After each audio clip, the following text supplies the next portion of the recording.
رات کو کوئی 10 بجے سوشل میڈیا پہ امیجز آنے شروع ہو گئے کہ لوگ سڑکوں پہ نکلے ہوئے ہیں. کسی مین اسٹریم میڈیا پہ نہیں تھا اس دن, سوشل میڈیا کی وجہ سے. اس کے بعد انہوں نے مین اسٹریم میڈیا بند کر دیا, ڈرایا دھمکایا. عمران ریاض جیسے لوگوں کو انہوں نے, وہ ارشد شریف جو ہمارا موقف رکھتا تھا ان کو انہوں نے پریشرائز کرنا شروع کر دیا. تو بیسکلی آج اگر پی ٹی آئی اس وقت سب سے بڑی پارٹی بن چکی اور سارے ان ایکسپیکٹڈ یا ہر الیکشن کے سارے مل کے بھی لڑتے تو نہیں جیت سکتے آپ, اس میں آپ کی سوشل میڈیا کی سب سے بڑی کنٹریبیوشن. آپ نہ ہوتے, سوشل میڈیا نہ ہوتا, انہوں نے مین اسٹریم میڈیا کو دبا لیا تھا. تو سوشل میڈیا کا جتنا بڑا رول پچھلے مہینے تھا, پچھلے 6 مہینے, اس کی وجہ سے ہم آج اس پوزیشن میں بیٹھے ہوئے ہیں کہ ساری پارٹیز ایک طرف ہے اور ایک پارٹی سارے ملک میں چھا گئی ہے.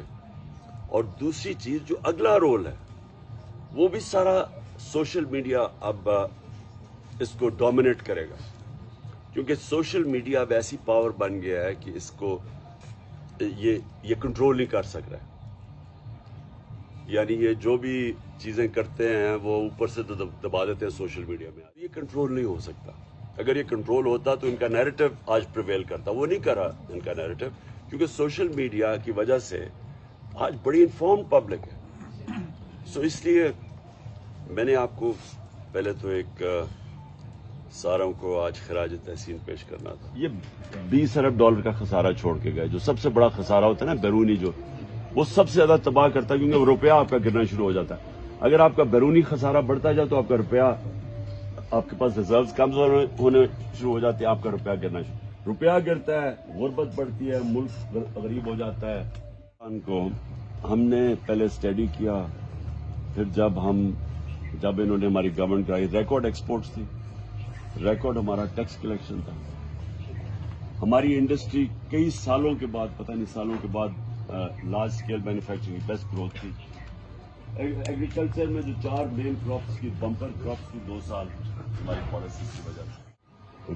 ڈیفائننگ مومنٹس سمجھتے ہیں نا, ڈیفائننگ مومنٹس کا مطلب ہوتا ہے فیصلہ کن وقت ہے آج کل پاکستان میں, اور اس کے اندر آپ کو اب اس طرح اس کے اندر آپ نے جنگ لڑنی ہے جیسے کہ آپ اپنے مستقبل کی اب جنگ, آپ سب یوتھ ہیں, مستقبل آپ کا ہے. ایک وقت ہوتا تھا لوگ سمجھتے تھے جی ملک سے باہر جائیں گے اور ہم بڑی اچھی وہاں نوکریاں لے لیں گے اور کمفرٹیبل. وہ دن آہستہ آہستہ جا رہے ہیں, کیونکہ باہر اپرچونٹیز کم ہیں, اسلاموفوبیا ہے, اور ویسے بھی میری طرح کا, میں تو کرکٹ کھیلتا تھا, پتہ نہیں 20 سال باہر میں نے کرکٹ کھیلی ہے.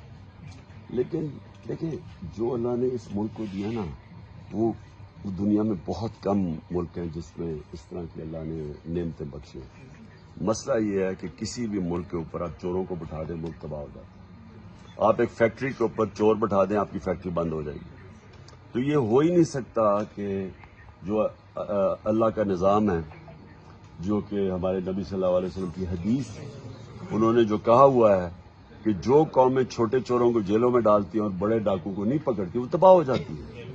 یہ انہوں نے 1500 سال پہلے جو انہوں نے, بس اس کا ایکچولی مطلب ہے جدھر رول آف لا نہیں نظر آ رہا ہے آپ کو کہ یہ سارا نواز شریف شباز, وہ ملک کا کیا مستقبل ہوگا جدھر فائنانس منسٹر